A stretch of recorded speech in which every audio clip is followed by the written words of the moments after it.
Khoảnh khắc Đàm Tùng Vận và Hứa Khải diện đồ đôi màu xanh khiến người hâm mộ vỡ òa vì vui mừng. Trong thế giới giải trí, việc các nghệ sĩ tham gia sự kiện, ghi hình chương trình hay xuất hiện trước công chúng là điều diễn ra gần như mỗi ngày.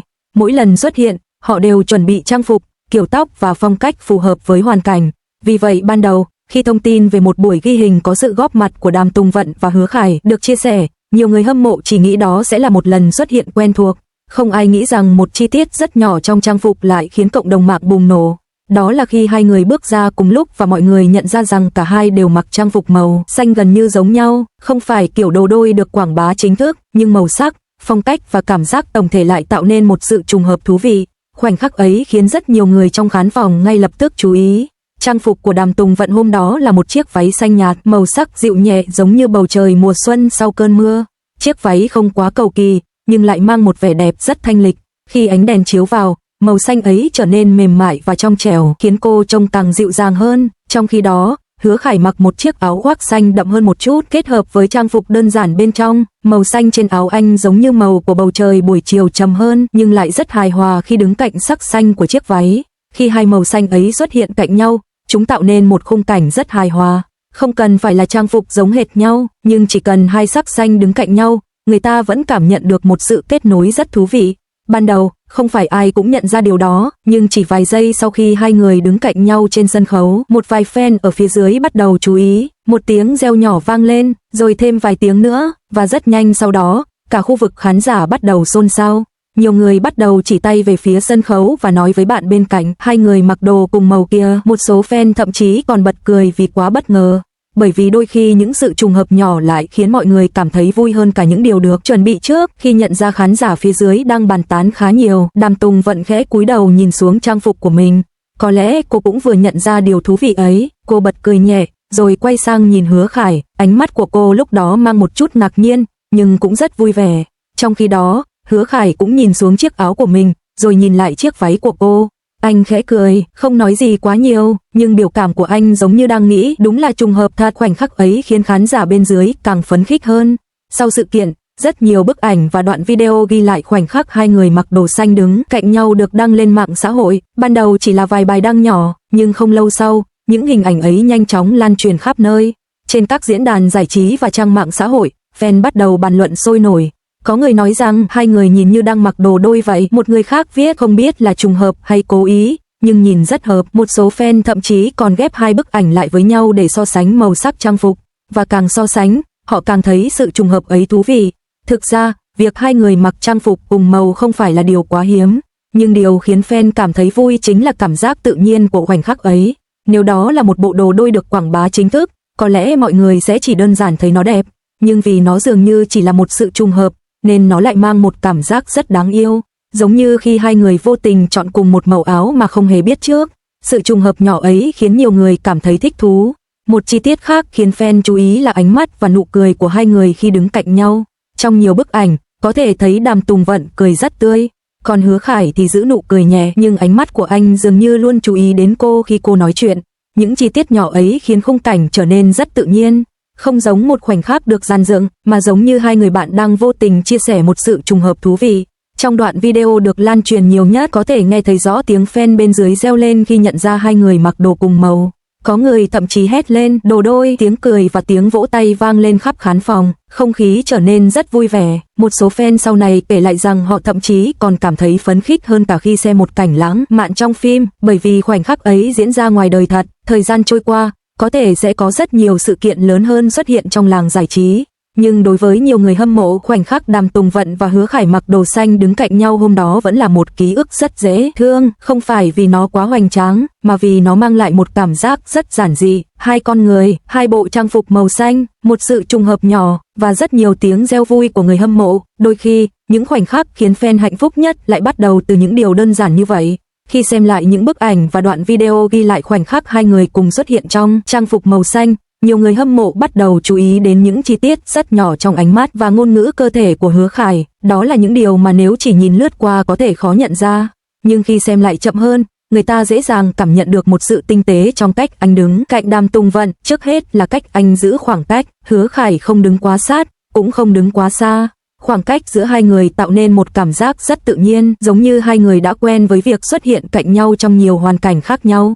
Trong ngôn ngữ cơ thể, khoảng cách như vậy thường thể hiện sự thoải mái và tôn trọng. Một chi tiết khác khiến nhiều người chú ý là cách anh hơi nghiêng người về phía cô khi cô nói chuyện. Đây là một phản xạ rất phổ biến khi một người thật sự tập trung vào cuộc trò chuyện. Khi cơ thể hơi hướng về phía người kia, điều đó cho thấy sự chú ý và quan tâm. Ánh mắt của anh cũng mang đặc điểm tương tự. Trong nhiều khoảnh khắc, Hứa Khải không nhìn xuống khán giả hoặc nhìn thẳng vào máy quay. Thay vào đó, ánh mắt của anh thường hướng về phía Đàm Tùng Vận khi cô đang cười hoặc nói điều gì đó. Ánh nhìn ấy khá bình tĩnh, không phải ánh nhìn mang tính biểu diễn, cũng không phải ánh nhìn quá rõ ràng, chỉ là ánh nhìn của một người đang lắng nghe và theo dõi người đứng cạnh mình. Có lúc khi Đàm Tùng Vận quay sang nói điều gì đó, khóe miệng anh khẽ cong lên, giống như anh vừa nghe một câu nói khiến mình thấy thú vị. Những biểu cảm nhỏ ấy khiến nhiều người khi xem lại đoạn video cảm thấy khoảnh khắc đó rất chân thật, không có sự sắp đặt, không có những cử chỉ quá lớn, chỉ là những chuyển động rất nhẹ trong ánh mắt và dáng đứng, nhưng lại tạo nên cảm giác rất ấm áp. Cảm xúc nội tâm của Đàm Tùng Vận khi fan hét lên vì vui mừng, khi những tiếng reo của fan bắt đầu vang lên từ phía dưới khán phòng, Đàm Tùng Vận dường như cũng hơi bất ngờ. Ban đầu, cô chỉ nghĩ rằng đó là phản ứng quen thuộc của khán giả khi nhìn thấy nghệ sĩ mình yêu thích, nhưng khi tiếng reo trở nên lớn hơn, cô bắt đầu nhận ra rằng fan đang chú ý đến chi tiết trang phục màu xanh của cả hai người. Khoảnh khắc ấy khiến cô khẽ cúi đầu nhìn xuống chiếc váy của mình. Rồi cô lại nhìn sang Hứa Khải, khi nhận ra rằng đúng là hai người đang mặc trang phục gần giống màu nhau, cô bật cười nhẹ. Trong lòng cô có lẽ xuất hiện một cảm giác khá thú vị. Một chút ngạc nhiên, một chút vui, và có lẽ cũng có một chút ngại ngùng khi biết rằng hàng trăm ánh mắt đang hướng về phía họ. Tiếng reo của fan không mang cảm giác ồn ào khó chịu. Ngược lại, nó giống như một làn sóng năng lượng vui vẻ lan khắp khán phòng. Đối với một nghệ sĩ, những khoảnh khắc như vậy thường mang lại cảm giác rất đặc biệt, bởi vì đó là lúc họ cảm nhận được tình cảm trực tiếp của khán giả. Đàm Tùng Vận khi đó vẫn giữ nụ cười khá lâu, cô nhìn xuống bó micro trong tay, rồi nhìn về phía khán giả. Có thể trong đầu cô đang nghĩ rằng thật thú vị khi một chi tiết nhỏ như màu sắc trang phục cũng có thể khiến mọi người vui đến vậy. Có lẽ điều khiến cô cảm thấy ấm áp nhất không phải là việc fan chú ý đến trang phục, mà là niềm vui chân thành của họ. Tiếng reo, tiếng cười và những ánh mắt rạng rỡ từ khán giả khiến bầu không khí trong khán phòng trở nên rất sống động. Trong khoảnh khắc ấy, Đàm Tùng Vận có lẽ cảm nhận rất rõ rằng những điều nhỏ bé đôi khi lại mang đến niềm vui lớn. Chỉ là hai bộ trang phục màu xanh, chỉ là một sự trùng hợp nhỏ, nhưng nhờ sự nhiệt tình của người hâm mộ, khoảnh khắc ấy đã trở thành một kỷ niệm đáng nhớ đối với tất cả mọi người có mặt hôm đó. Ngay sau khi sự kiện kết thúc, những bức ảnh và đoạn video ghi lại khoảnh khắc Đàm Tùng Vận và Hứa Khải đứng cạnh nhau trong trang phục màu xanh bắt đầu xuất hiện trên mạng xã hội. Ban đầu chỉ là vài bài đăng của fan có mặt tại sự kiện, nhưng chỉ trong một thời gian rất ngắn, những hình ảnh ấy đã lan truyền với tốc độ đáng kinh ngạc. Các fanpage bắt đầu chia sẻ lại, những diễn đàn giải trí bắt đầu bàn luận, và chỉ trong vài giờ, rất nhiều người trên mạng đã biết đến khoảnh khắc đồ đôi màu xanh của hai người. Trên các nền tảng mạng xã hội, hàng loạt bình luận xuất hiện dưới những bức ảnh ấy. Có người viết: trời ơi, nhìn hai người đứng cạnh nhau như trong phim vậy. Một fan khác bình luận: mình không biết đây là trùng hợp hay cố ý, nhưng nhìn hợp quá. Có người còn hài hước nói rằng hai người chắc chắn đã bàn trước rồi, chứ sao lại trùng màu đẹp vậy được. Những câu nói ấy nhanh chóng được nhiều người thích và chia sẻ. Không khí trên mạng xã hội đêm hôm đó giống như một buổi trò chuyện lớn giữa những người hâm mộ. Mỗi người đều có cách cảm nhận riêng, nhưng điểm chung là ai cũng cảm thấy khoảnh khắc ấy rất dễ thương. Khi fan bắt đầu soi từng chi tiết sau khi những bức ảnh được chia sẻ rộng rãi, nhiều fan bắt đầu xem lại video của sự kiện để tìm thêm những chi tiết thú vị. Họ nhận ra rằng không chỉ trang phục màu xanh khiến hai người trông giống như đồ đôi, mà cách họ đứng cạnh nhau cũng rất tự nhiên. Một số fan còn cắt những đoạn video ngắn rồi đăng lại, kèm theo những dòng chú thích hài hước. Ví dụ như khoảnh khắc Hứa Khải nhìn xuống chiếc áo của mình khi fan hét lên, hay khoảnh khắc Đàm Tùng Vận cúi đầu cười vì nhận ra hai người mặc cùng màu. Những đoạn video ngắn ấy nhanh chóng được lan truyền. Chỉ trong một đêm, rất nhiều người đã xem đi xem lại khoảnh khắc đó.